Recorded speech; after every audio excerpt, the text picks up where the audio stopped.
চাঁদপুরের মেঘনা নদীতে সারবাহী জাহাজে ৭ শ্রমিক হত্যার আলোচিত ঘটনার ১ বছরেও শুরু হয়নি বিচার কাজ। জাহাজের খালাসি ইরফানকে একমাত্র আসামি করে জুলাইতে চার্জশিট দেওয়ার পরেও হয়নি অভিযোগ গঠন। যদিও শিগগিরই বিচার শুরুর আশা রাষ্ট্রপক্ষের আইন। গত বছরের ২৩ ডিসেম্বর চাঁদপুরে মেঘনা নদীতে নোঙর করা এমভি আল বাখেরা জাহাজের সন্ধান মেলে ৫ জনের মরদেহ। গুরুতর অবস্থায় উদ্ধার হওয়া ২ জন পরে চিকিৎসাধীন অবস্থায় মারা যান। একদিন পর জাহাজের খালাসি আকাশ মণ্ডল ওরফে ইরফানকে আটক করে র্যাব। জিজ্ঞাসাবাদে জানা যায়, নিয়মিত বেতন ও ছুটি না পাওয়ায় ক্ষুব্ধ হয়ে জাহাজের মাস্টারকে খাবারের সঙ্গে ঘুমের ওষুধ খাইয়ে হত্যা করে সে। ধরা পড়ার ভয়ে অন্য ৭ জনকেও খুনের পরিকল্পনা করে।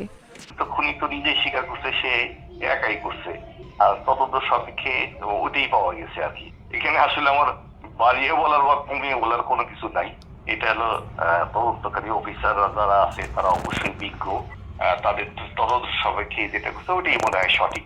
এই ঘটনায় আদালতে ২ জুলাই চার্জশিট জমা দেন হাইমচর নৌ পুলিশের তদন্ত কর্মকর্তা কালাম খান। ৬ নভেম্বর মামলাটি আমলে নেয় জেলা দায়রা জজ আদালত। আগামী মাসেই চার্জ গঠন হতে পারে বলছেন রাষ্ট্রপক্ষের আইনজীবী। ৩৮ জন সাক্ষী আছেন, ৩৮ জন সাক্ষীর মোবাইল নাম্বার এখানে ইনক্লুড করা আছে। তো মামলা চার্জ গঠন হয়ে গেলে ওই সাক্ষীদেরকে আমরা দ্রুতই নিয়ে আসতে পারবো এবং দ্রুতই মামলা বিচার নিষ্পত্তি হবে। অভিযুক্ত ইরফানের দ্রুত বিচার ও শাস্তির পাশাপাশি নৌপথে নিরাপত্তা নিশ্চিতের দাবি জাহাজ শ্রমিকদের।